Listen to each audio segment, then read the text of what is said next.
Ladies and gentlemen, it is my distinct pleasure to welcome you back to the Ghost Army podcast.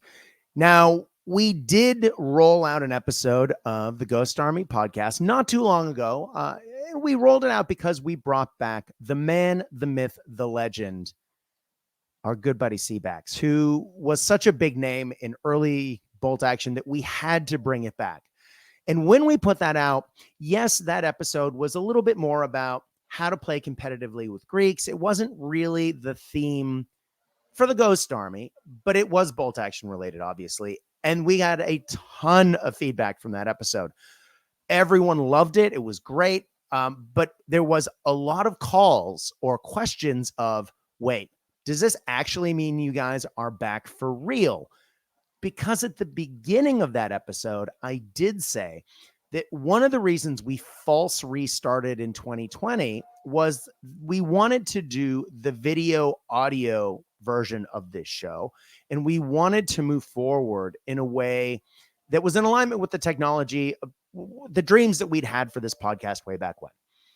And that is now working. If you are listening to this show is also going to be on YouTube.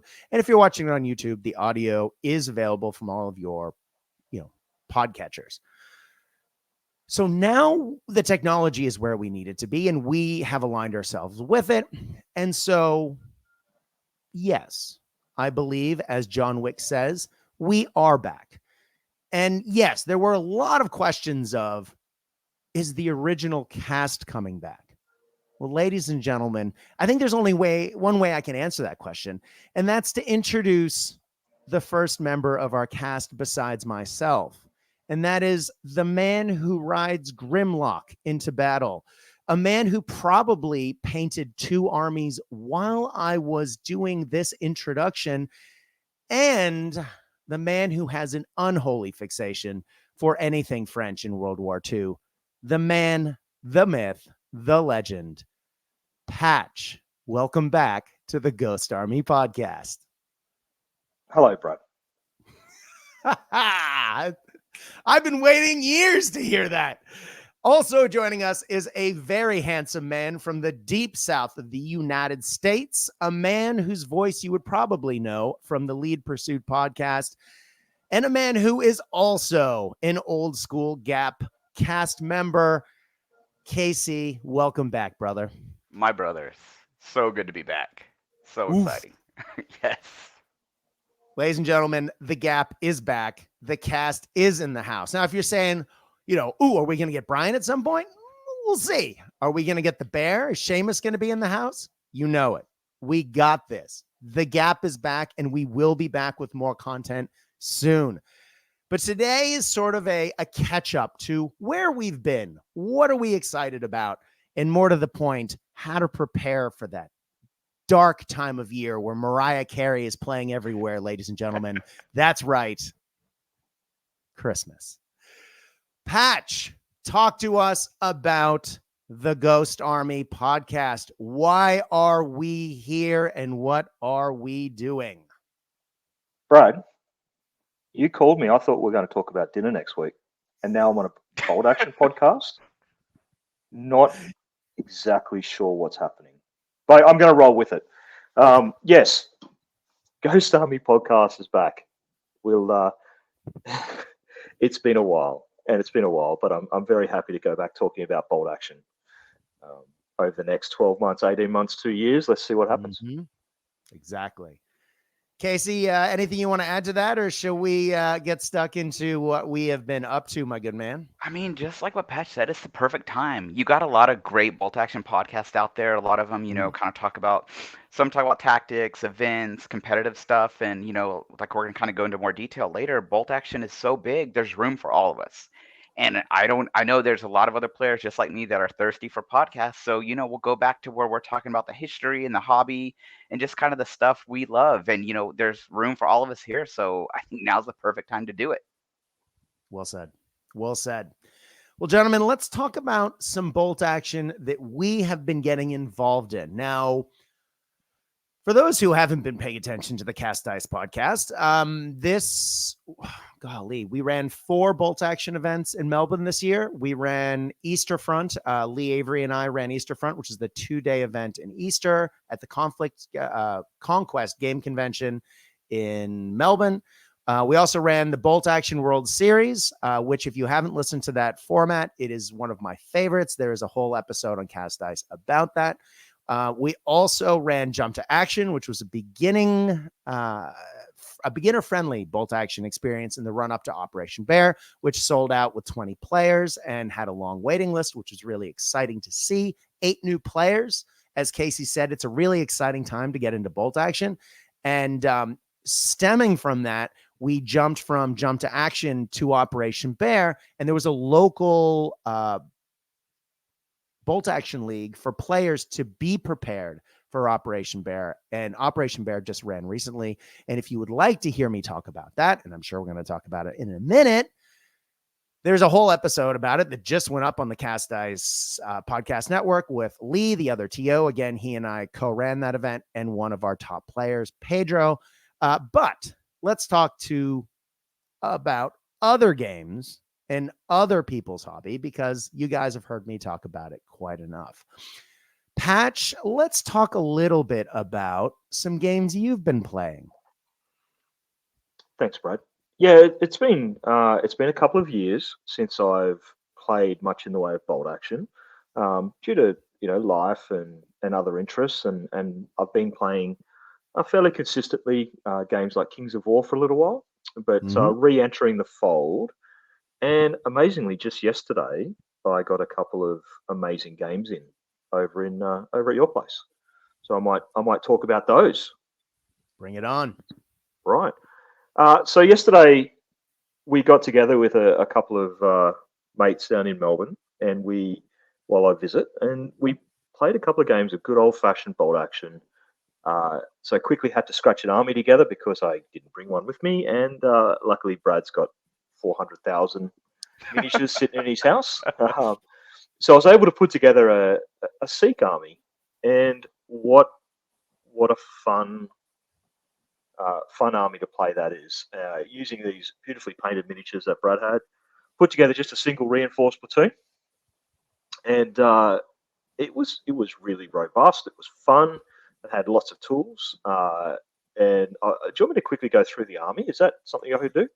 Yes, let me quickly clarify something. There's a little bit of a community hoo-ha about the Sikhs at the moment, because in the Soft Underbelly book, they did give the Sikhs the ability to get a free squad and the free air observer and a bunch of national rules and.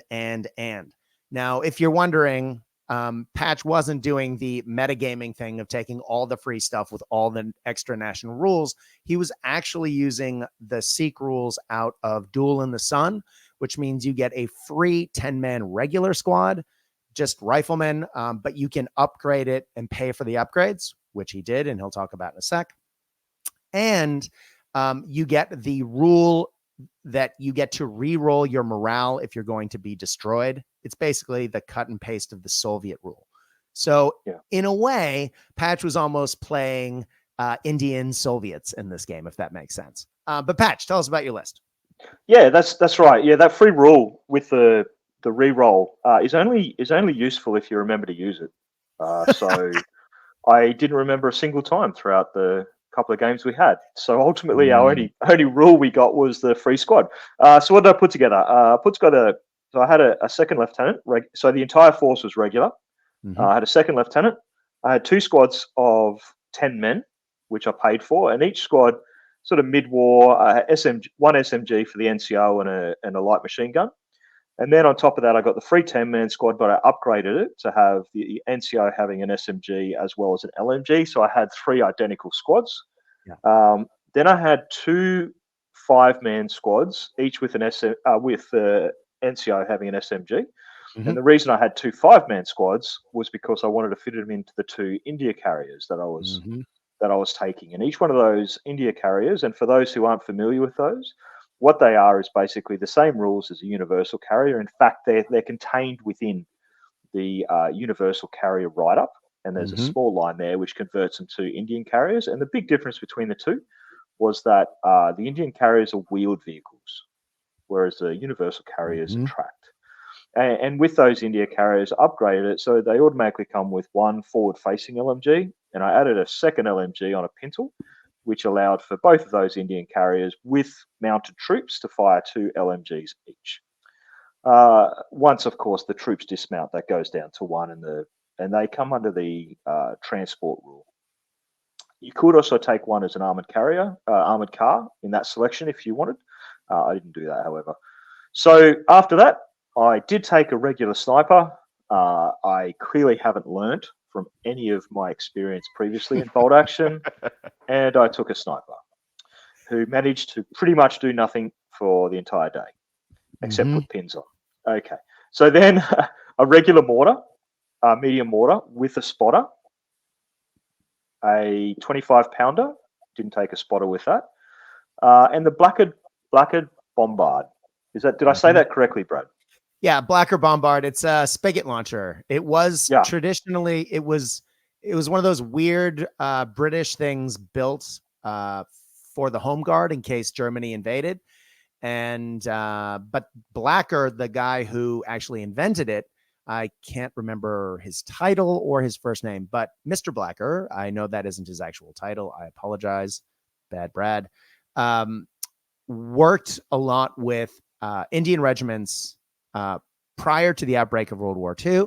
And I believe it's one of those things you can find sources saying that it was, yes, they were mainly used in home guard units, but there are people who say they were also used in Indian units, which is why they appear here. And it's a spigot launcher. It's sort of a pre-Piat, except Yeah, it's a fixed that's aim. right. Yeah. It's a 24-inch direct fire, no indirect, basically, HE weapon. And rounding it out, I had the M3 Lee. So the big boy, and I added an extra Coppola MMG to it. So it had the forward-facing medium anti-tank gun / light artillery piece in the front, the light anti-tank gun in the turret, the coax MMG, and effectively a pintle mounted MMG. So that sort of rounded out the list. Came just short of 1,000 points, and it was quite robust and quite a good list without having to sort of game any of the components, just rolling them out. And the first game I played was against John, and he was playing a entirely veteran Chinese list, which was super unique, almost never seen in my experience on the table. I was going to And say that's something you never see. yeah, and in John case, is exceptionally. Sorry, you go ahead, Brad. and in case folks are wondering, it is a nationalist Chinese army. It's not communist. It's not warlord. It's the nationalist list. So I know that people have talked in the past about veteran communist armies, possibly because of the forward deploying rules. No, kids. These were the nationalists. So go ahead.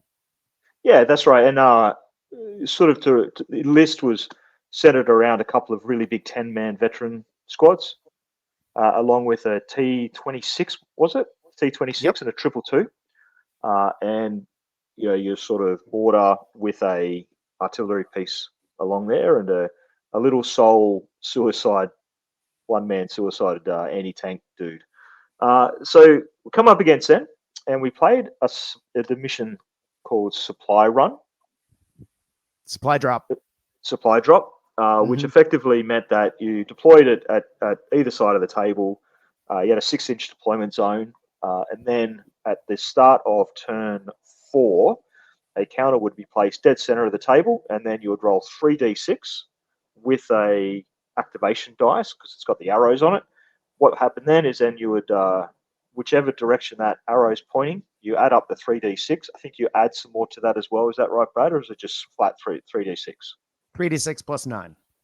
3d6 plus 9 inches, and then that ends up where your first token is.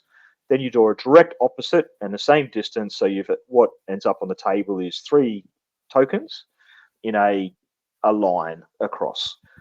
So the way this happened for us is it sort of ended up with one token in his deployment zone, one token in my deployment zone, and then the one in the middle. And as we went through, the initial phases of the game was just sort of potting each other off and doing some moving around and a HE sort of battle, which I got the upper hand and was able to sort of lock down his medium mortar, put some pins on some other units there, including his 222, and kept him fairly restrained. I would say I won the HE battle. Mm-hmm. And then come turn 4, we basically had to focus on the center token, fight over that, because it was just for either of our forces to be able to go so deep into our enemy deployment zones and capture those objectives. So what happened was we had some flankers, which was great. There's a nice picture going around, which was of my M3 Lee coming in from a flank, opening up in a rather useless effort against some infantry, which didn't really achieve much, and then the T-26 coming on directly behind it and point blank firing into the rear armor and destroying it. So that was not great on my behalf, but really great on John. So he was able to take out that armor, which made the armor batter effectively have a bit of a nil issue from that point on, because those two units were put to the side. So it became an infantry clash on the center objective, and probably the classic bolt action moment, and I'll walk you through it. Needless to say, very hard for me to get rid of his big 10-man veteran squads, primarily because just lots of pins, but I couldn't convert those to kills. So what he had in the end was sort of 3 infantry squads who were heading towards the center objective, but consistently being bogged down as I kept layering pins on them. So I think it was end of turn 5, his squads had 4+ pins on them, but they were still quite large. And he had a single suicide AT bomber was within range, and I had a single unit within range, my second lieutenant. As the dice have been pulled, he got the second to last dice and moved his AT man into position to capture the center objective. I pulled the last dice, and my second lieutenant casually walked up, and bearing in mind it was a pistol, but it was a small man team, and he was in cover, I needed a 6 to hit him, and I hit him with a 6. And it was a single veteran, so I needed a 5 or a 6 to kill him, and I rolled another 6. So my lieutenant just casually executed this anti-tank dude sitting on the objective, which we all just sort of looked at each other and went, well, that was kind of somewhat of an epic bolt action moment. And fast forward to the 2 last dice of the game. It was my second lieutenant holding the objective. His only unit that had not activated was the 222. And it was at range. He needed 4s to hit him due to everything going on. And 2 shots with the light autocannon. If he had hit my second lieutenant, it would have drew the game. If he misses, then I win. And he rolled 2 3s. And we've looked at each other and went, that's the main reason why bolt action is such a good game, because after 6 turns, it came down to rolling 2 dice to see whether or not it's a draw or a win or a loss. So that was an amazing, and we both just had such a fun game, such a great re-entry into bolt action, and it just automatically renewed my love for the game and why I'm coming back to bolt action. So how hard was it? Because you and I both haven't played a game in a couple years. How hard was it to did the rules just start coming back to you? Or did you have a lot of time in the book? No, hardly any. I was lucky that, the people I'm playing and the people there were quite current. And like all the broad things are all the same. We had a couple of moments where we're looking at each other going, not quite sure about that. And an example was in the next game, assaulting buildings. Yeah. sort of stuff. We had to just quickly revisit it, and it's a run order to go into a building. Yep, can you assault the second story when you run in? No, you've got to enter a building, and then so there's a few little tweaks that needed to do it, and also there was a couple of rules for other game systems rattling around my head, which didn't help. But ultimately, the rules are relatively simple and easy to pick up. So it's a good question, Casey. Now, I do want to quickly point out that John also didn't have an army with him when he showed up that day. And John has been on, I believe, The Gap at one point. If not, he's been on Cast Dice many times. And John is incredibly knowledgeable about Chinese forces throughout, before World War II and throughout World War II, and even post World War II. He knows an amazing amount of information. And it was truly a gap moment when he was handed a case, which I knew he loved the Chinese. So I brought the Chinese out for him. And he was able to create a historically themed force in about 2 minutes with an army he'd never played before. And it was unbelievable. It was, yep, this was in that battle. This wasn't, this wasn't. Just from off the cuff. The man knows his stuff, and he's a serious player. So the fact that you came out of quote unquote hibernation, to play the guy who came second at Bolt Action World Series and beat him, speaks volumes, Pat. Awesome. There was another epic moment which I'll discuss, which and he was such a great opponent to play, and we both had such a huge amount of fun because the dice was incredible. He had his veteran big sword squad, which charged one of my units, and this was for the center objective in about turn 4, and without hesitation, he killed 9 out of 10 of my Sikh regulars in the first swing of those swords. So he just destroyed them, and it was only ever going to be a single outcome from that battle, right? However, the big moment came in because he had exposed himself by virtue of the assault to a bit of open ground before my Blacker Bombard and another 10-man squad, Sikh squad, sitting there in hard cover. And so he needed to roll, I think it was at least 3 on the dice, the consolidation dice, to get back into some hard cover, and he rolled a 1. So the next couple of dice were mine, and he had a big squad in the open in relatively short range to all my firepower, and they got taken off the table. so if that big sword squad had managed to get back into cover, there was probably not a lot I was able to do to get them out. So a great epic moment of Bolt Action. Fortunately, it went my way. So the second game against Dave he was running. So I was running the same list, and he was running a all veteran again, British paratrooper, and it was primarily based again around big veteran squads, and a couple of mortars with the unique twist was the 3 jeeps with the dual Vickers K on the front. And it was, what was the mission again with that one, Brad? It was similar, but it was set up in quarters. Jump to action. Okay. So what it meant was that you got the quarter of a table, diagonal quarter of a table to set you up to half your troops in, and then the rest would come in reserve or outflank. So what I did with my forces was just set up my infantry units in relatively good cover, bunkering down, holding some objectives with my HE units, and then I brought on a flank, or I put into flank my M3 Lee along with my 2 Indian carriers and squads. As the game sort of started, he of course had the free observer, which put a big highlight on a couple of my big squads. I then had to run them, and one of the silliest things I did was if I'm going to run, I'm just going to run at him.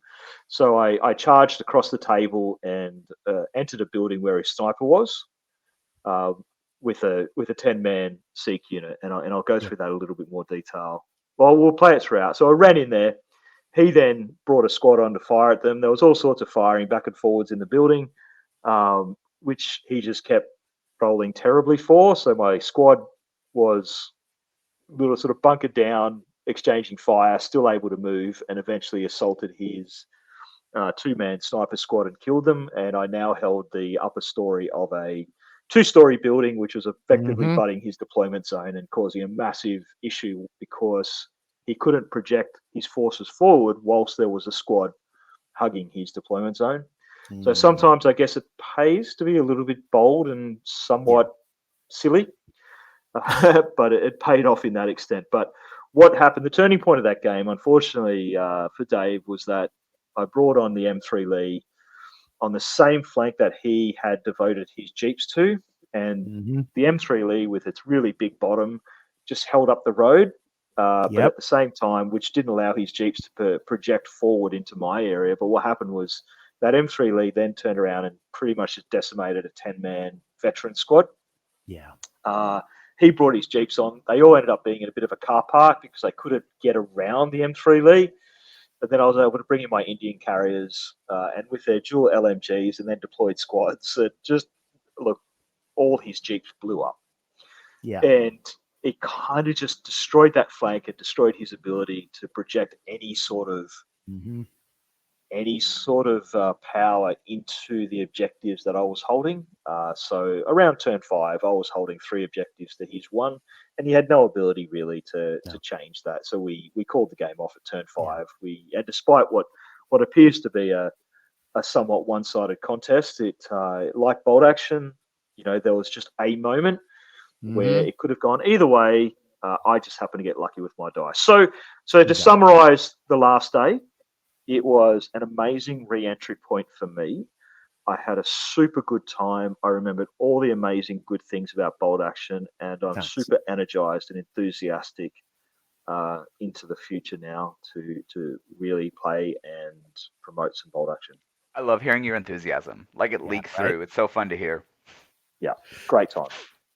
Now, I won't talk at length, but I do want to mention while you were playing those games, I was playing the gentleman who ran the local Bolt Action League, a guy named John, a different John, who was bringing his Americans, Pacific Americans, and obviously we played on a Normandy village because, historical reasons. And I was bringing Germans, Battle of the Bulge Germans, just because I thought someone should be playing Axis that day.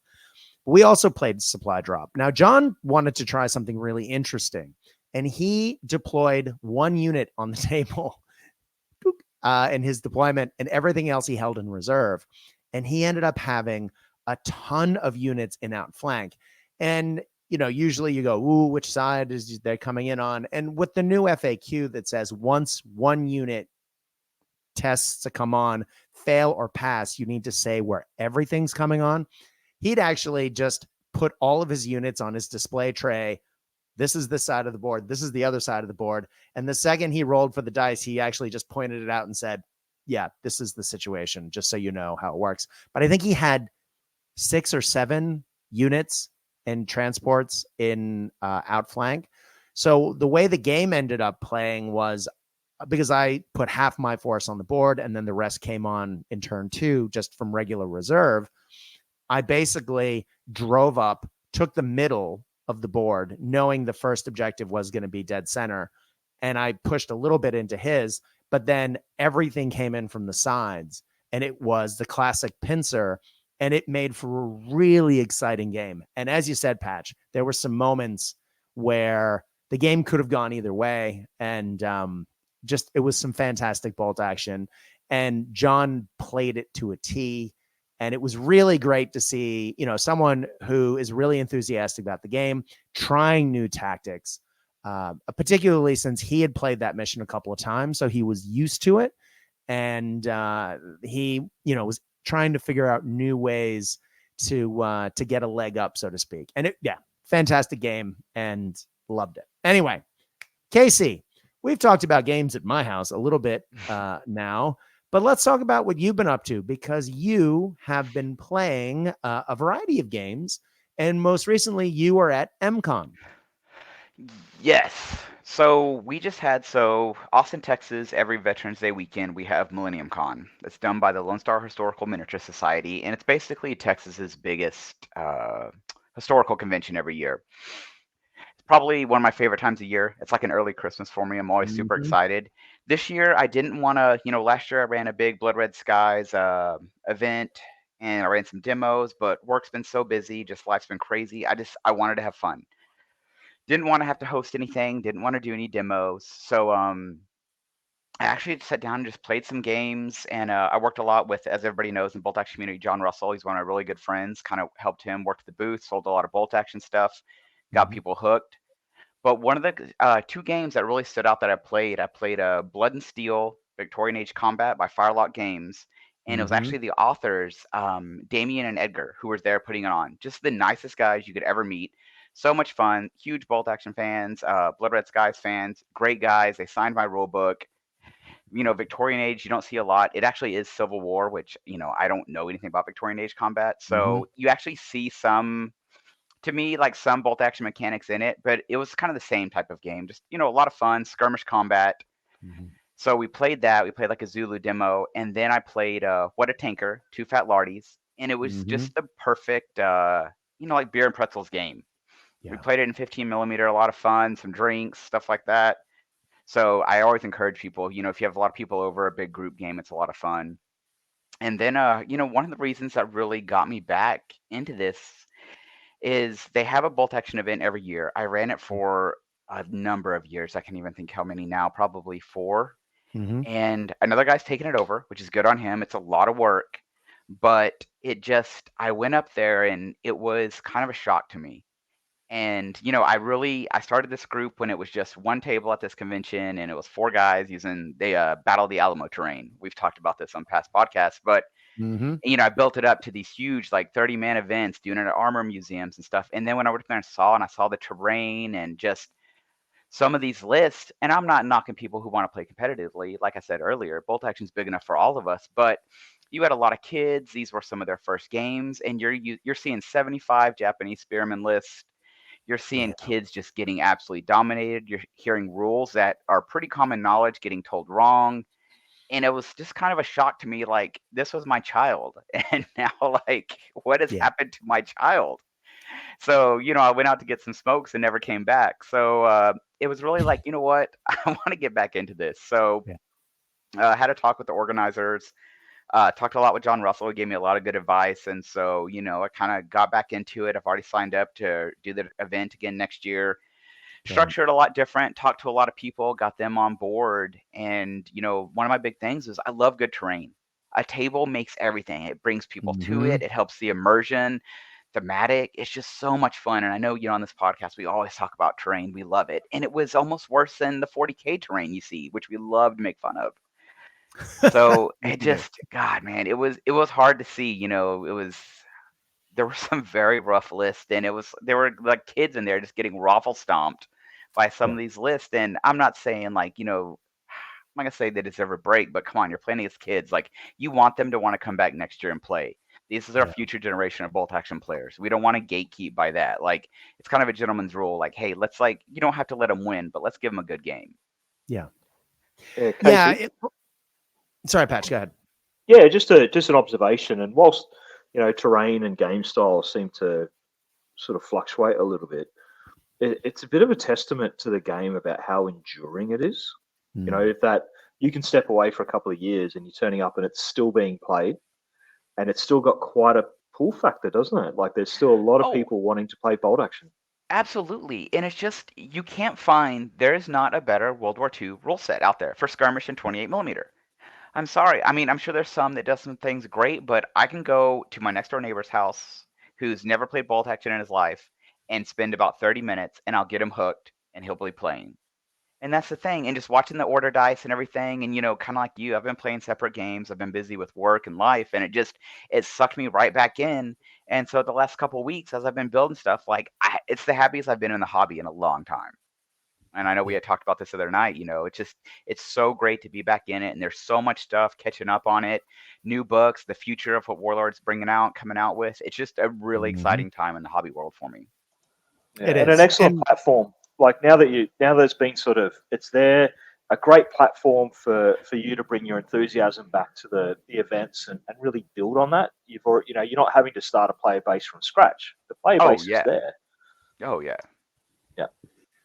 it's one of those things, right? You don't want to tell people how to play the game. Like, you don't want there to be, those gatekeeping moments that Casey was talking about a second ago, where, people who are playing really aggressively drive people out, but you also don't want to be the gatekeeping guy who says that you have to play bolt action a certain way and you can't play competitively because that's not in the spirit of the game, sir. So, and I've definitely been guilty of both over my time in bolt action, but I think what makes an event work really well is if you set the theme so the expectation is there. And I don't know, I didn't see the player pack for this event, but for Jump to Action recently, we were very clear that this is a beginner friendly event.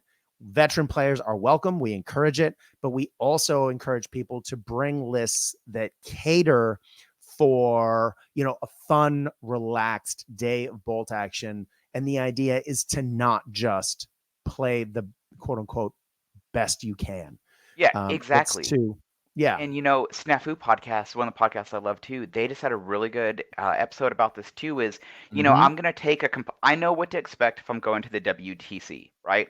I know, like, hey, these guys are bringing the heat, so I gotta, it's an arms race. I gotta to compete too. But if my TO sitting out a pack, hey, this is a casual, fun event.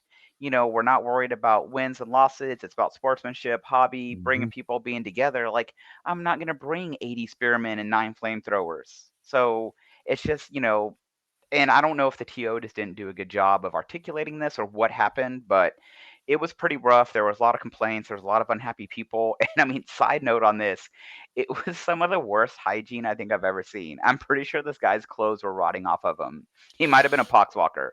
Not to reach into another game system, but the memories of events. Yeah, those memories. I can actually smell. This was bad. So I was like, okay, well, I might have to put that in my tournament pack. Make sure you shower the day of. Now, I don't want to make a joke at the expense of later in the episode, but I'm going to. We are going to be talking about recommended Christmas gifts. And one of my gifts that I was going to suggest was actually Games Workshop's Chaos God themed candle sets.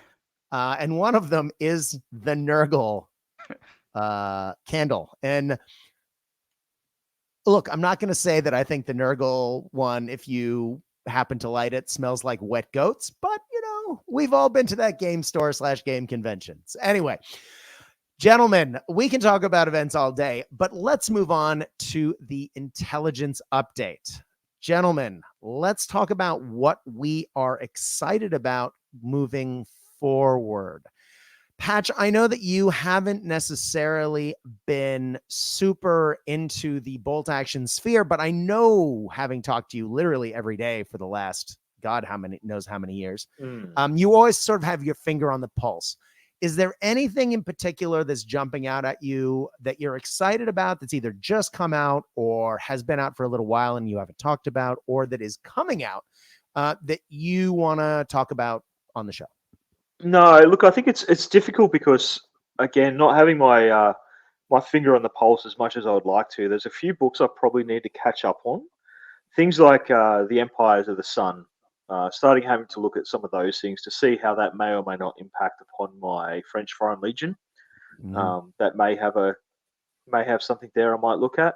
As far as sort of upcoming rule books, I don't really know yet what's coming out. So I'm really happy to see if you guys want to inform me as well. What should I be interested, or what should I be really looking forward to based on my interests, as you guys are aware? I can't recommend enough the New Italy book. I love it. You talk about a fantastic book, and it has something in there for everyone. Has really cool rules, a lot of squads, thematic immersion. That's the first one I would go out and buy. Something for everyone, unless you're a Japanese only player, and then you need to go buy yourself a new army. Hey. So Casey, from is this? Can you update me? So the new Italy book, is it just an Armies of book, or is it campaign Italy? So it's the soft Patch. It's the soft underbelly book. It's written by our good friend of the show, Rob Vila, who lives in Sydney. He has been a long time bolt action player. I used to play him at all the events. In fact, I think you have too. And it is It isn't an armies of book, but what it does do is something that I know a lot of bolt action players have been wanting for a long time, and what some of the most recent campaign and theater books do, which is give you alternate theater selectors that allow you to take armies that you already have. They give you, in some cases, slightly different national rules. There are new units that have new spin on the rules. Just about everything's really well balanced, and everything is super researched and themed. And it really does open a huge amount of options for, Commonwealth players in particular. We have lots of great stuff for Axis players, both Italian and Germans. But yeah, the Soft Underbelly book is really well written, and that might be an exciting moment for me, because based off yesterday, and some miniatures that you might have had lying around, one of my next projects is going to be to build my very own Seek. yes. Now, correct me again. Is it somewhat true that a lot of the armies that were based in North Africa, particularly say the Indian divisions, were they then refocused, the ones that didn't go across to Burma, rather than European theatre, the top Normandy style campaigns? Is it right that they were involved in the Italy campaign? Absolutely. In fact, that is going to be the focus on something that I talk about in a minute. So hold that thought. Spoiler alert. Spoiler alert. My slide's coming up in just a second. Casey, besides the Soft Underbelly book, and when I get to my slide patch, I'll answer your question. Is there anything else that's jumping out at you? Or should I jump into what I got? I would jump into it because that's probably the really big one that's come out recently. You've had the D-Day books and stuff, and I can't remember where Patch kind of left off, but because I believe, like you're about to hint, we got some more Italy coming fast and hard. Yeah, we are. Well, let's talk about something slightly different, but World War II related. Our good friends over at Grey for Now Games have written, they were the guys who wrote Test of Honor, who took it from Warlord and made it their own independent game, and have really been focusing on that over the last couple of years. Fantastic stuff. Graham's really gone out of his way to keep that alive and well, because there's a really rich community for that game. But he has put together a game called 0200 Hours. Now, it's not necessarily quote unquote new, but we haven't talked about it on this podcast. If you look back through Cast Dice, I do interview Graham about this game right before it just came out. But it is a commando raid game where you have, in the starter set, you have some commandos, British commandos, raiding a German facility. And there's a bunch of different scenarios you can play out. And it's as he said, it's a loud and then quiet game, or sorry, a quiet and then a loud game. And you sneak as much as you can.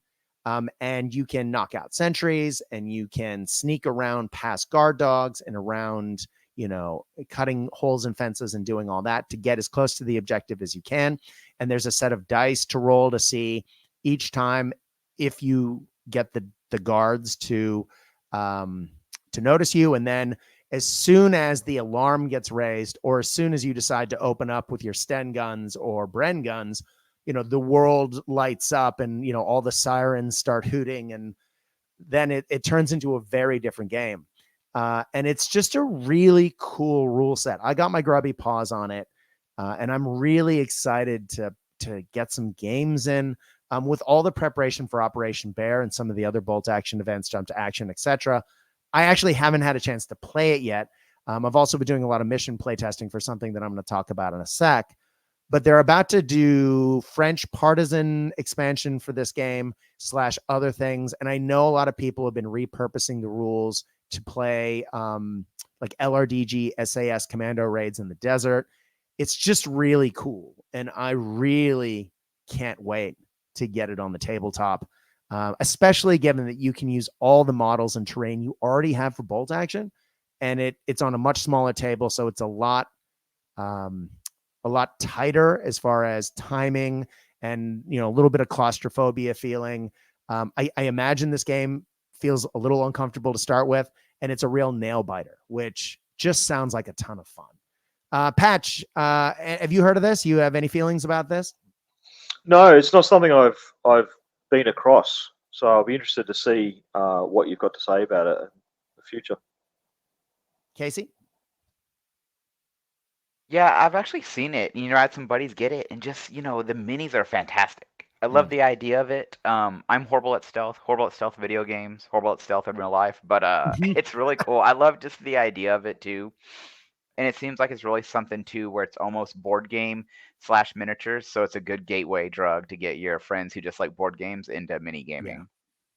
And it should be said, although the miniatures are excellent, and they did do a partnership with War Games Atlantic for some of the plastics, it should be said that you can buy this game without miniatures if you have your own miniatures, which I thought was a really cool um, touch, because sometimes you just have enough German soldiers. And so for this, given that I have all the World War II models, it was really just a no-brainer to get the no mini version. Although now I'm looking at some of the character packs going, I actually do want a partisan soldier with a Tommy gun, or I want the downed pilot model, or the guy with the silenced pistol and the ski mask. That sounds like fun to me. So anyway, let's talk about number 2, because this goes back to answer Patch's question that he asked before. So we had the soft underbelly, which turned into the tough gut as far as talking about the Italian campaign. That's how it was described in real life. Now, the soft underbelly book is huge. It had so many units, had so many missions, had so many theater selectors that added so much to bolt action. But that's only the half of it. The other half is the tough gut, which is coming, I believe, in March. At least that's when it's being advertised as coming out. It is also by Rob Vila. It is basically the second half of what he's been doing with the Italian campaign. And if it's anything like the first one, it is going to be off the chain. There's going to be so many new units, so many more theater selectors, so many missions, especially since it will have as part of it one of my favorite battles in World War II, Monte Cassino. And Patch, to answer your question, Sikh and Gurkha troops and New Zealand troops were used Yeah, the a Maoris. lot in that battle. You've just sealed the deal even more. Ladies and gentlemen, please buy some stock in any manufacturers that hold Sikh armies. Yeah. Exactly. So, Patch, lots to look forward to, particularly if you are playing Indian troops in World War II. I think it's an interesting one, and we'll go into it probably in a little bit shortly. But as I plan my army, as to which theatre I focus on. Right. Yeah. Yeah. Interesting. And the last one is a release that I'm pretty excited about, and it's a little bit close to home. It is the Bolt Action Alliance 2023 Mission Pack. Now, I did say this in the last episode when talking about Operation Bear. We did plan to have a 2022 mission pack. Now, for those who aren't aware, way back when in 2016, we put out the very first boltaction.net mission pack, the .net mission pack, which was 6 missions that allowed you to play fair, relatively symmetrical event style games in Bolt Action. And we play tested the heck out of those, and they went out to the community, and they've been used at events worldwide over the years. And in 2020, we had collected a lot of feedback, and there were a couple little typos and formatting issues that had to be fixed. We fixed them and republished it as the Bolt Action Alliance, because the .net had become the BAA 2020 mission pack. And we replaced one of the missions in the pack with a new one. There was questions of, would we do another pack? And the answer is yes. And over the last couple of years, a lot during lockdown, as the primary author of those missions, I actually had collected mission rules and ideas for the next pack. Unfortunately, due to Melbourne's extensive COVID lockdown, I wasn't able to properly play test them. So 2022 has been the big year to get ready. And at Easter, we ran 2 missions. One of them was the one that Patch was talking about earlier, Supply Drop, which is actually has appeared in a lot of places. A couple of events in other parts of the world have run it. We ran it at Easter. We ran it at Operation Bear. It's recently appeared on an episode of Tabletop CP. They ran a game of it, and Travis sent us his feedback. He liked it a lot, and it's being used at this year's big bolt action event at CanCon. It's one of the missions being used there. Another mission from that pack, Jump to Action, was the other mission that Patch played yesterday. And it will be part of the upcoming pack.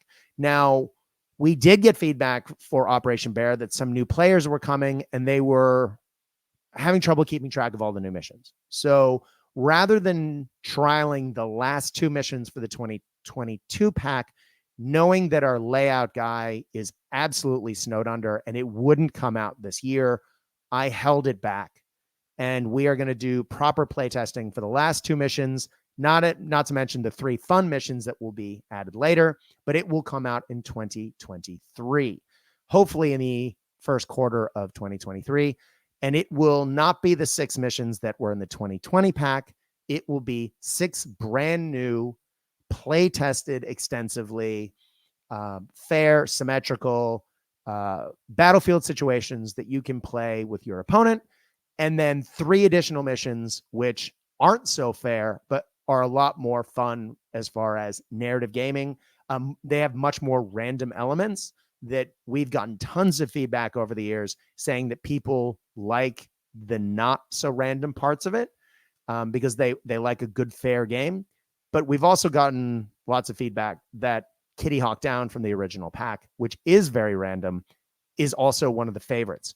So we will have 6 missions that minimize the random elements and 3 missions that include them, so that you can play the style of bolt action that you want when you want using that pack. And of course, it will be free online. We will share it through the Bolt Action Alliance Facebook page, the Cast Dice Facebook page, and on all of your favorite social medias for Bolt Action. Pat, you played a bunch of those missions yesterday. Thoughts?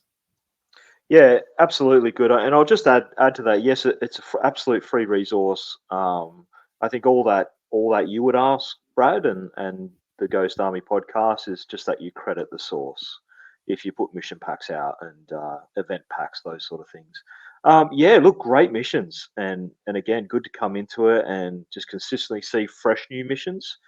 It just gives you that really nice sort of, they're well thought out, community tested, and guaranteed to be pretty fun mission packs. Thanks, man. Casey, I know that you haven't had a chance to run out the missions, but do you have any thoughts on the mission pack, or should we? No, I'm just excited to finally. I haven't had a chance to play them, but now that we're cooking and going, and especially the community here in Austin, I made a post to say, "Is anyone interested in playing?" And I got probably, I think it was 26 comments, and at least half of those were like, "Hey, I bought stuff. Is anybody playing here?"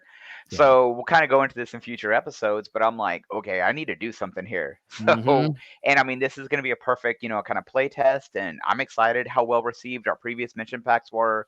They've been used at events, all around. We've heard great stuff from TOs. So it's just something fun and exciting to do. Like you said, do some different missions. You can only play key positions so many times. Right? Or whatever it's called. I can't even remember now. Yeah. Well, let's talk a little bit about what we've been up to. We've been running a little long, so I do want us to talk about in depth a little bit about what we have planned, because we got some big plans, but we also do need to get to the Christmas episode, guys. So, Patch, the big question: what are you gonna do in Bolt Action? Okay, so since we spoke pre-episode about this, I've of course changed my mind. However, there's a good reason for that, is because I played the Seeks yesterday. So my original intention was to have 2 projects running side by side. One bit of a longer term project being the Long Range Desert Group. I did do up a project a few years ago, and I did look at the timestamp, and it was 2016 I did that, and it was a whole bunch of vehicles, a whole bunch of infantry, and we ended up giving that away for a very good cause, raising money for an excellent charity at the time. And I got a little bit, maybe I'll just revisit that this time, and maybe I'll do them and keep them this time. So I'm going to be looking at that, and I'm just waiting upon an in-depth review from Casey as to the Rubicon Chevys, and I Mhm. need to make some decisions around how, where I'm going to start, because there is a number of manufacturers now that produce the Chevys and the different vehicles for LRDG. So I've just got to kind of make a decision about that, and I'll be starting a long-term project. And then the second one I was going to do British Paras, because again it was one of the very first armies I ever did back in about 2010, and I moved them on early on and focused on other armies, but it was like a bit of a maybe I want to revisit that project as well.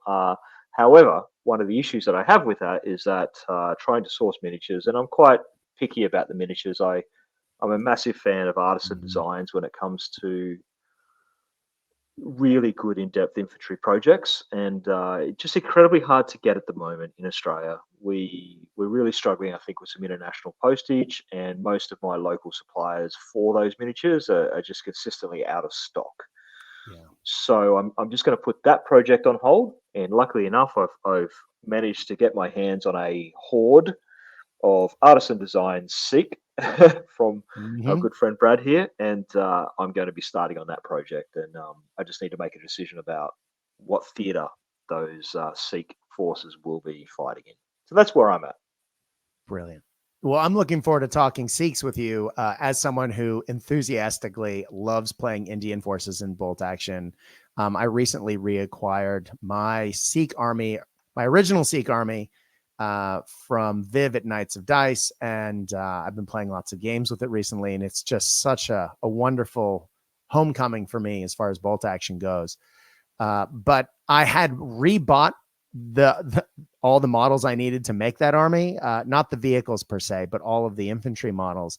And when I reacquired the army, I suddenly had two, one of which I will never paint. And so I'm glad that it's going to a good home. And man, I love your painting style, and I can't wait to see what you do with it. Yeah, I'm looking So, forward to it.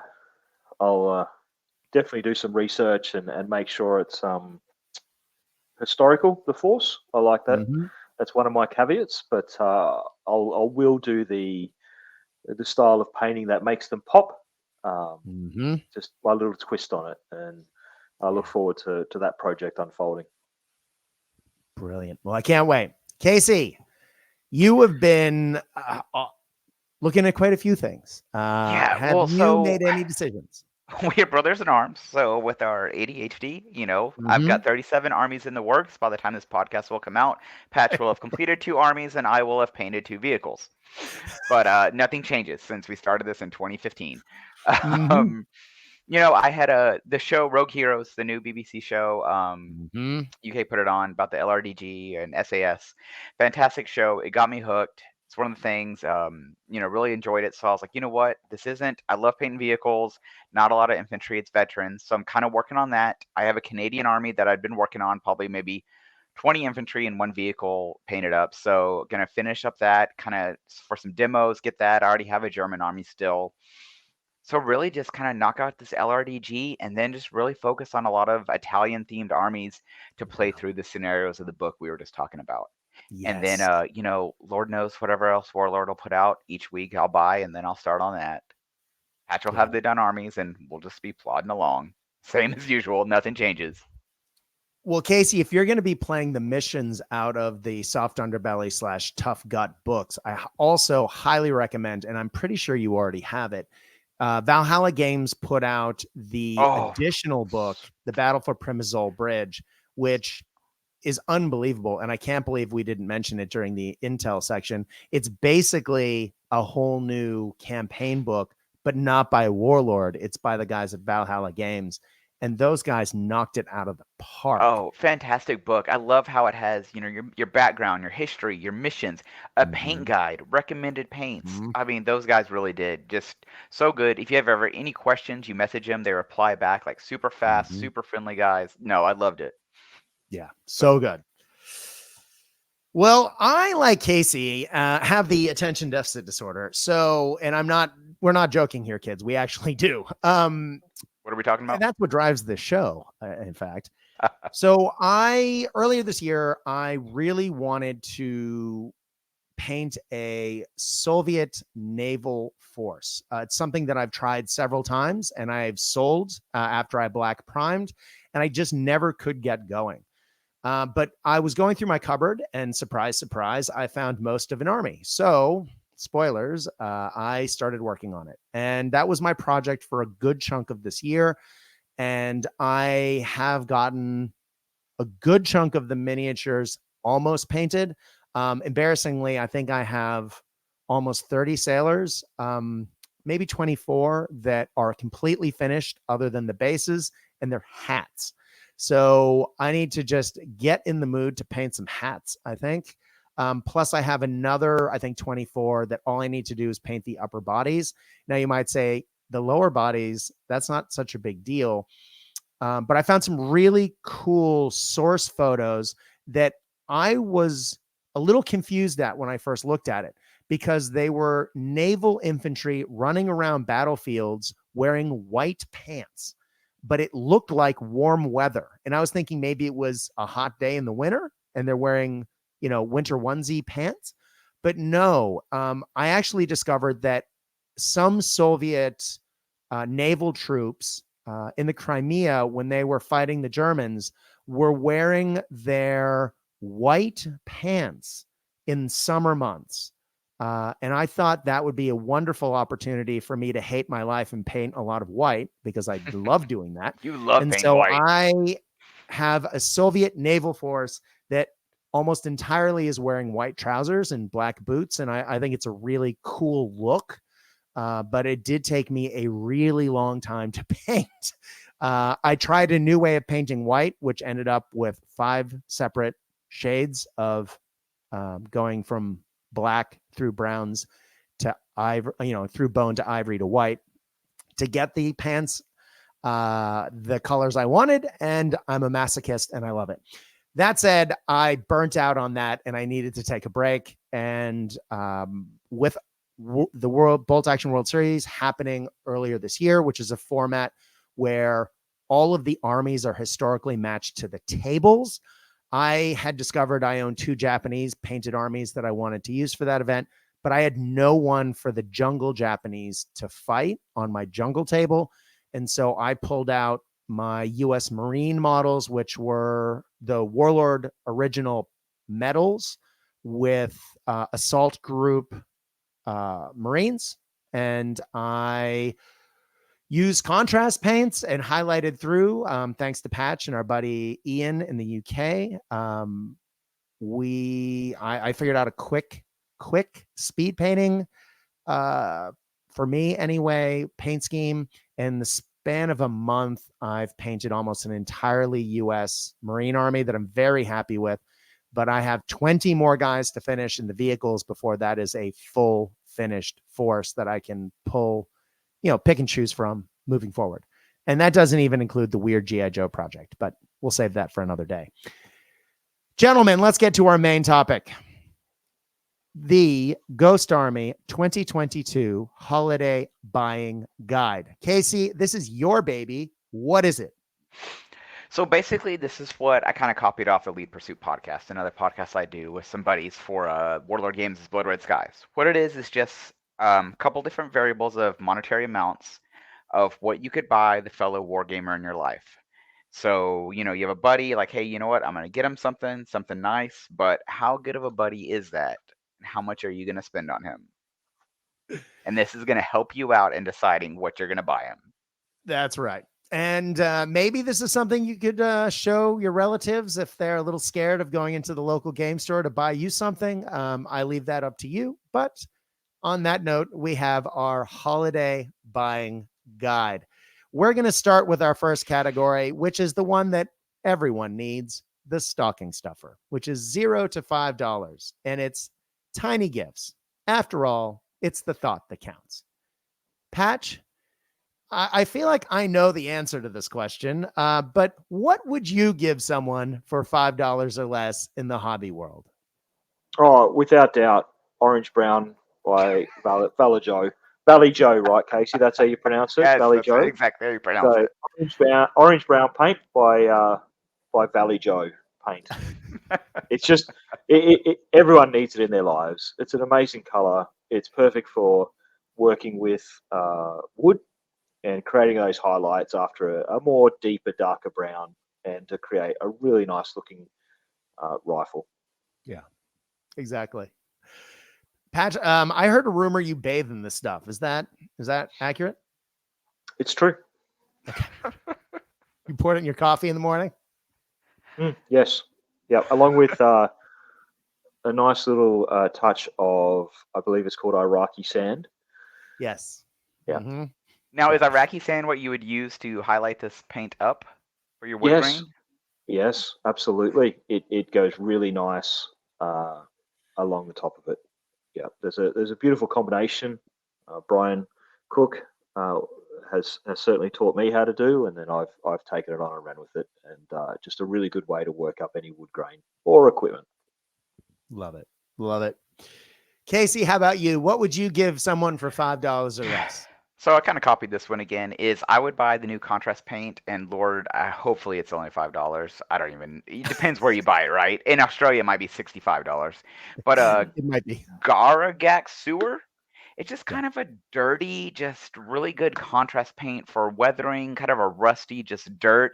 It'll be perfect for putting on the back of your tanks, around the engines, the tracks, something like that. It worked out really well. I've been using it to weather some vehicles, and I really like how it's looking and that coating it gives. Yeah. I likewise was going to pick a technical paint for mine, but they're literally, I think 12, 15, maybe $10 for a bottle here. Those are the big bottles though. And, because they don't sell them in the little bottles anymore, but the new mud paint for me, I thought that was one of those things that you would have to have, but it didn't fit the price. So I went with Patch's favorite company, Vallejo, and I went with my go-to. And in the last 12 to 15 months, I've spent a lot of time not painting metal using metallics. I do a lot of non-metal metal using black gray as my base. I hit it with Nuln Oil, and then I highlight up by, just adding a little bit more white to the black gray. And that's how I do almost all my grays. Again, it takes time, but I do love the color. If you're looking for a base dark gray for anything, I highly recommend it. It's got good coverage. It's really nice to use. Solid color. I really do like that. I'm guilty of just using like lead belcher or like a metallic for barrels, but it really does, I think, look better when you're using a black gray or the German gray and then highlight it up a little bit. It just looks a little bit better, like a little more realistic. And I use this color almost exclusively to do chipping. Oh, nice. It's a really nice chipping color. It's not the black. It's just a little bit lighter and really goes well on your miniatures. So good paint, good selection. Brilliant. Brilliant. Well, let's move on to the next category, which is I'm obligated to buy you a gift, but otherwise I probably wouldn't. It's this $6 to $25 range, something for the neighbor who took care of your cats for the weekend when you went away, or, that secret Santa gift exchange at work if the person happens to be a hobbyist. This is, a little bit more, but not a lot more. And Casey, I think one of the things on your list is definitely out of this price range, at least in Australia, but we'll get to yours in a sec. Patch, who would you give, or what would you give to the person who watched your beautiful dog for the weekend and was a hobbyist?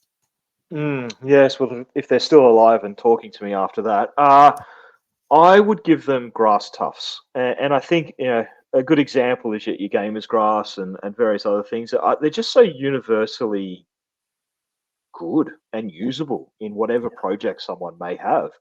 And I've got a box of tufts that I whenever I bought them, I put them away. Sometimes years and years go by, and when I start a new project, I just have a look in there and go, what have I got? And so I think it's a present that doesn't have to be used straight away and may get in a couple of years' time, but will be forever useful. 100%. 100%. Casey, how about you?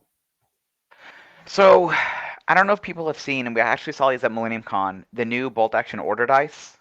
If you've seen them that Warlord is offering, they're actually pretty cool looking. And I do like kind of the classic ones. When I say classic, I don't mean the old, or if any of our listeners remember the old, like very squared off dice. Oh yeah. Yeah, and you know what? I always remember, like, during some events, people would put those old square ones in, and their opponents would have the normal ones we're used to with the rounded edges. It's like, no, that's not gonna work, buddy. You can feel those. But yeah, they have some new ones, just a little bit different color schemes and Mhm.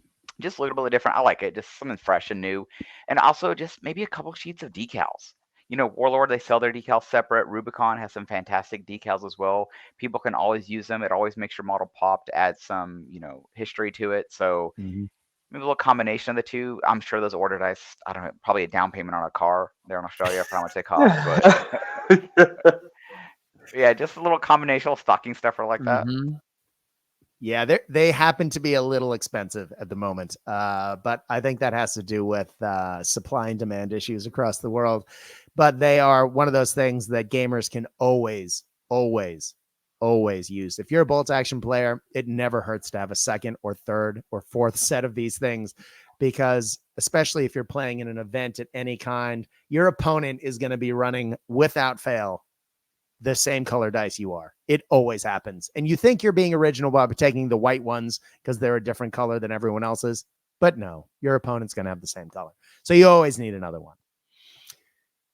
I went with a new detail paintbrush or two. Now, I've pictured Games Workshop ones, and I know I'm going to catch heat for this, but because I came from a Games Workshop background, I do tend to turn and burn through the Games Workshop brushes. Yes, I'm probably not the nicest to my brushes. Yes, I wash them out. No, I don't use the fancy brush cleaners.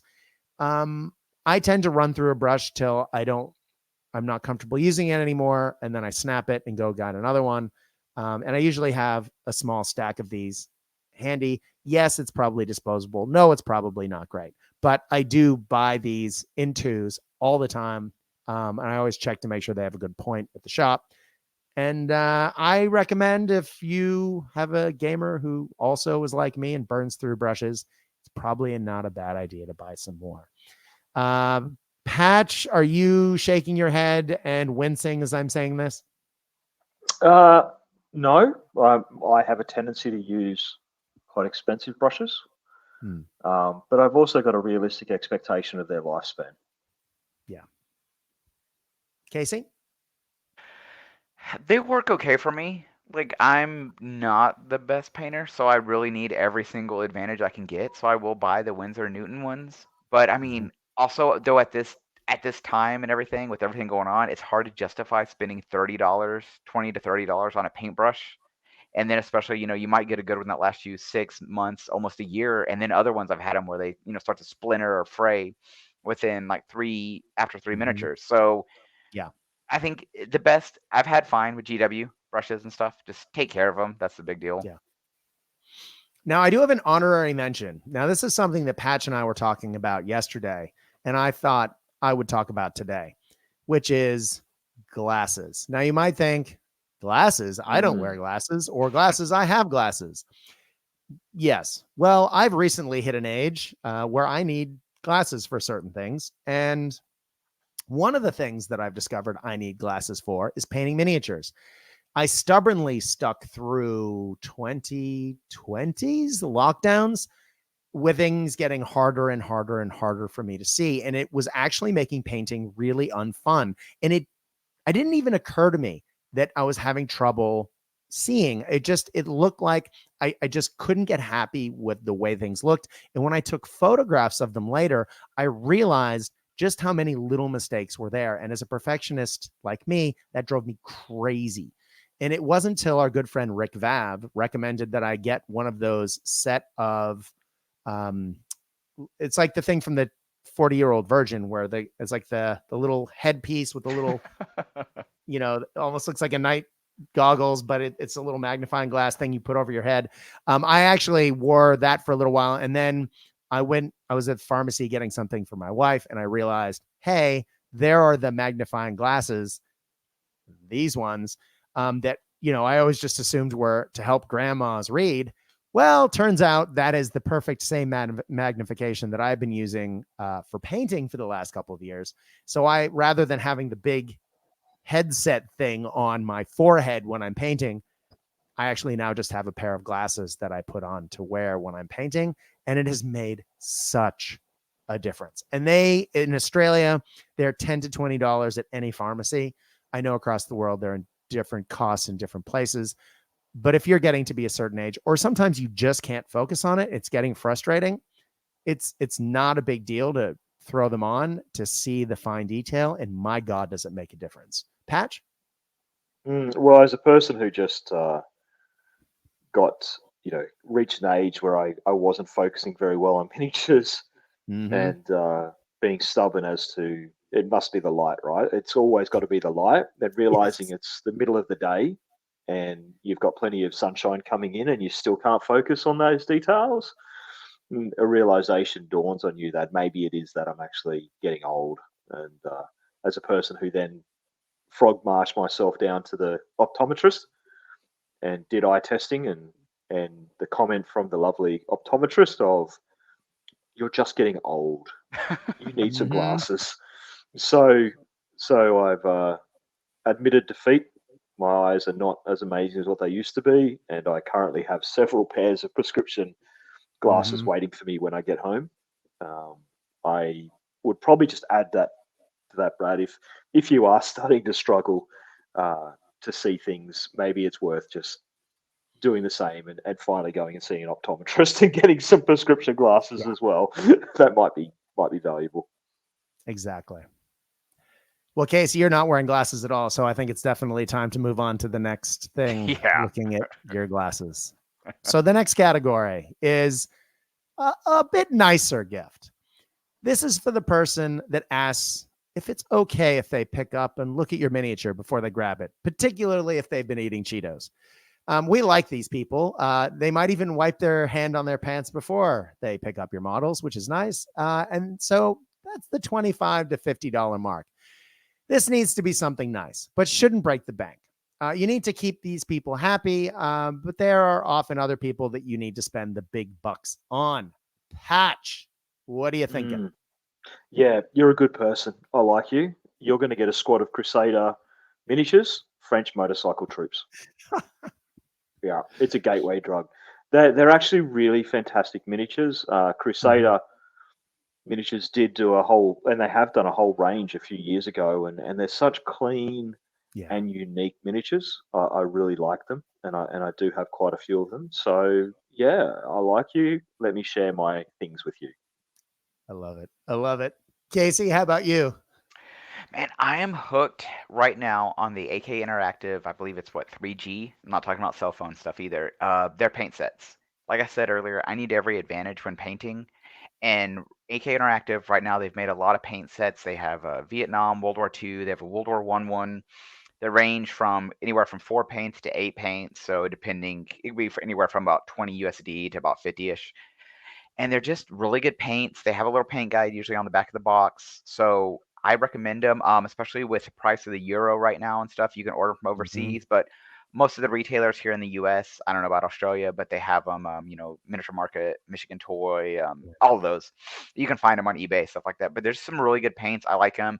They work well for what's the thing I'm looking for? Like the scale color-wise. Like they're a little bit brighter than they should be. So when you're painting smaller miniatures, they stand out more. Yeah, definitely. I'm embarrassed to say I've never bought an AK paint, but I think I definitely need to try that at some point because so many people have talked about their uniform colors. It's just so good. In my dabblings with all things Soviet for my naval troops, I discovered a greatcoat Soviet squad that I really liked. Now, I own several boxes of the Warlord plastic Soviet greatcoat models.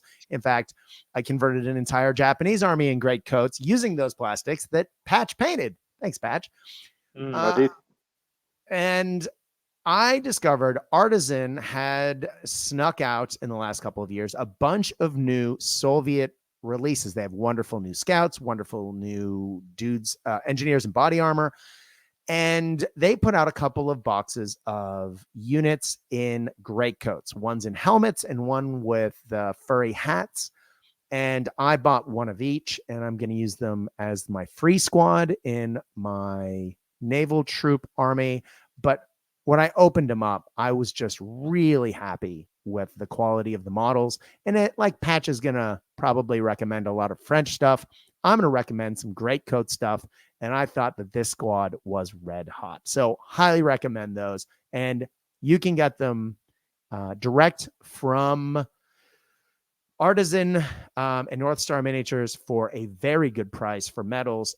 Depending on where you are, though, shipping might be the issue. But let's move on to the You've Been Good. You've been very, very good. And it's the $50 to $250 range. You've been a good boy, good girl, good gender neutral hobbyist this year. You deserve a nice gift. This is what you really want to see under the tree at Christmas. Patch, I'm going to wince because I'm pretty sure I know what you're going to say, but hit us with it anyway. Yeah, 100% have an early war French army. You deserve the best. Oh, Of God. course he was going to say it. Yeah, exactly. And I don't mean the 20 miniature box either. You mean the whole kit and caboodle, all the vehicles, all the infantry. Yes. Yeah. Right. You're rolling out in style from this moment on. All right, DeGaulle.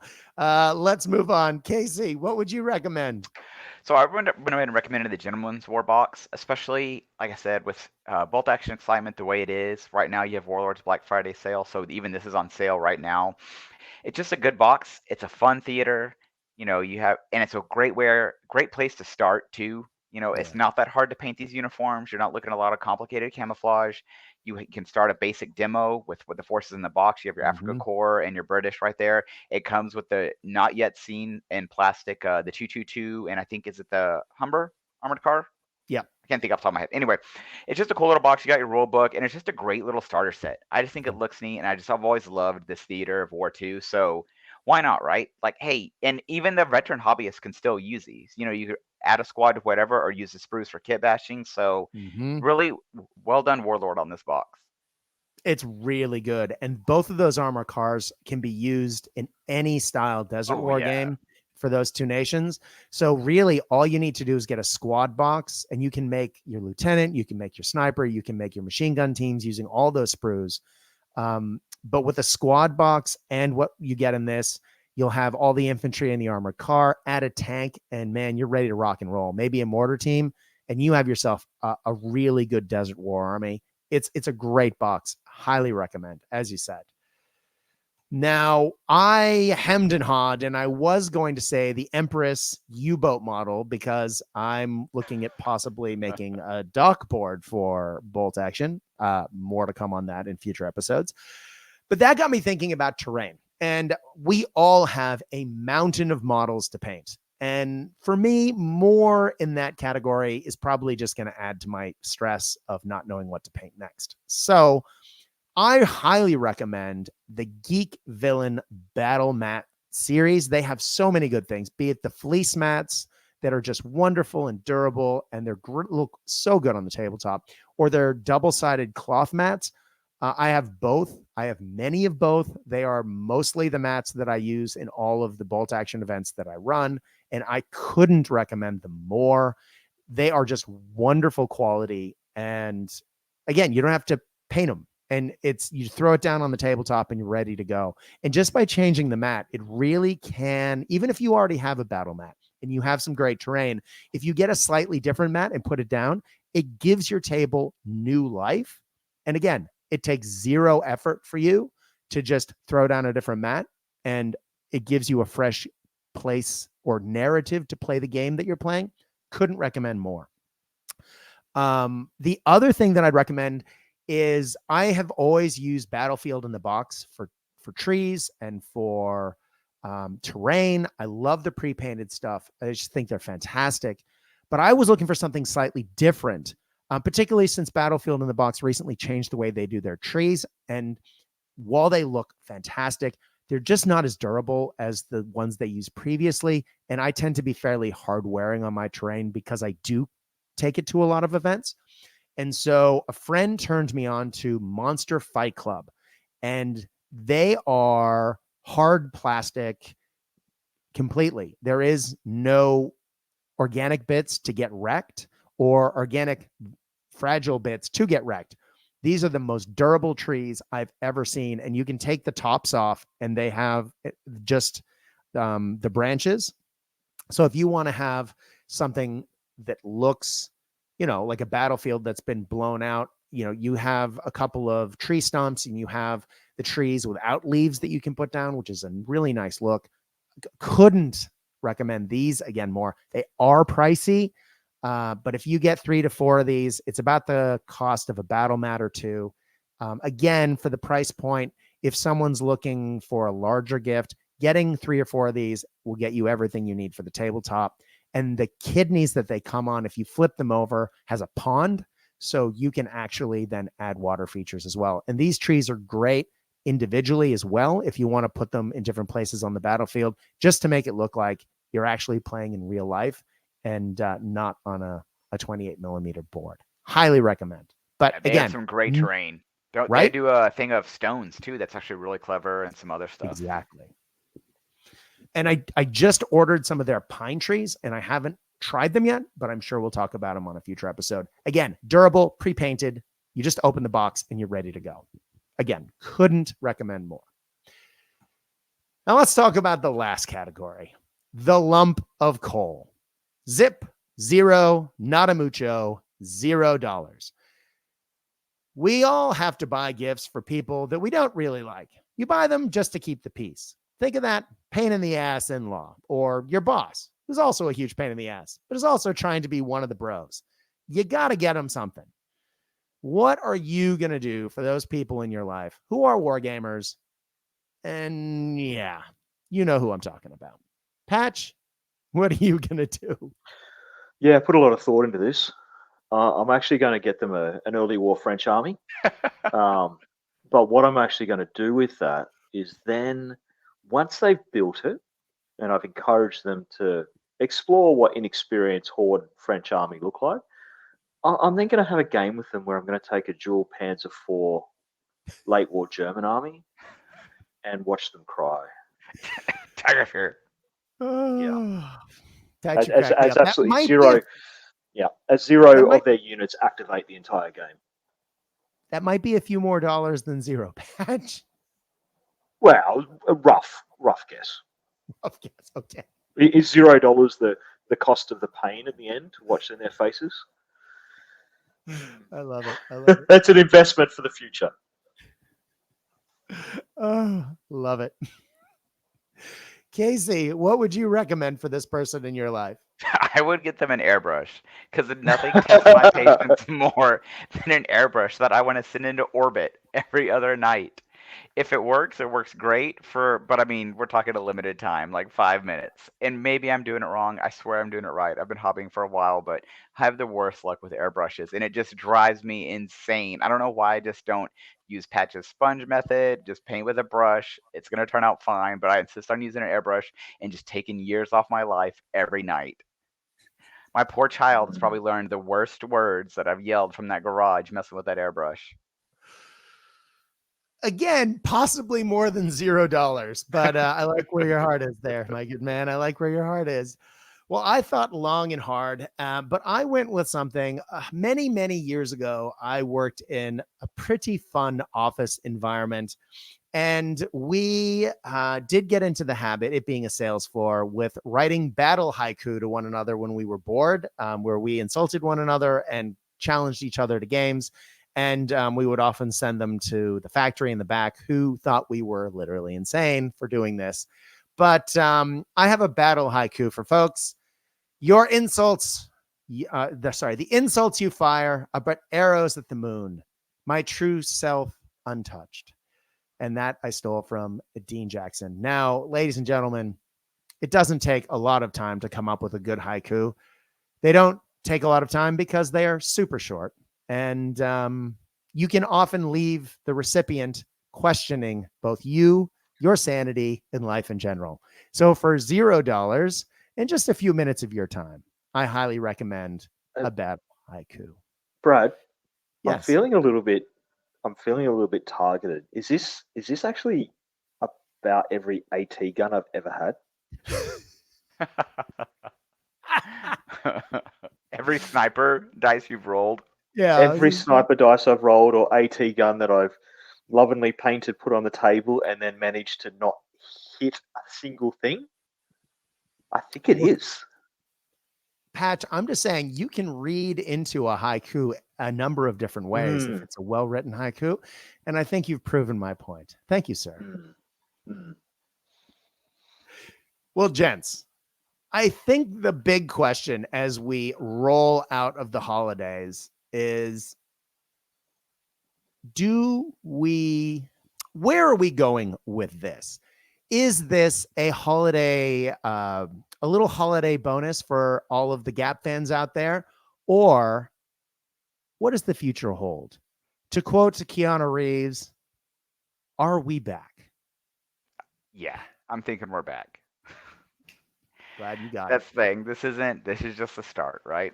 We'll be Mhm. back with all the hobby, talking about the history, all the stuff that we love. Yeah. Patch? Yeah. See you soon.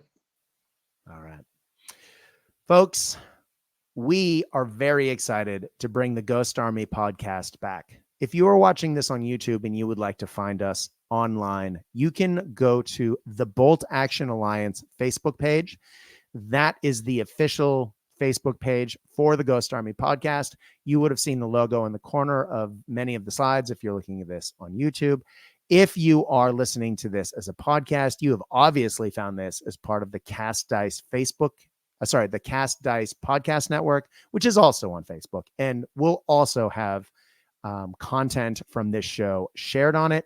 However, the primary page for this podcast is the Bolt Action Alliance. You will be able to follow the hobby progress and our trials and tribulations on that page. And yes, kids, that means there will be a lot more content on that page than there has been in recent years. And we are very much looking forward to the journey of bringing Bolt Action back to the Bolt Action Alliance. Friends, it's a big, crazy world out there. But when you are going through life, when you are playing the games that we know and love, we hope that you are having fun, you are staying safe, especially these crazy holiday seasons. It's great to see you with the Ghost Army podcast, and we look forward to seeing you with future episodes. Good night.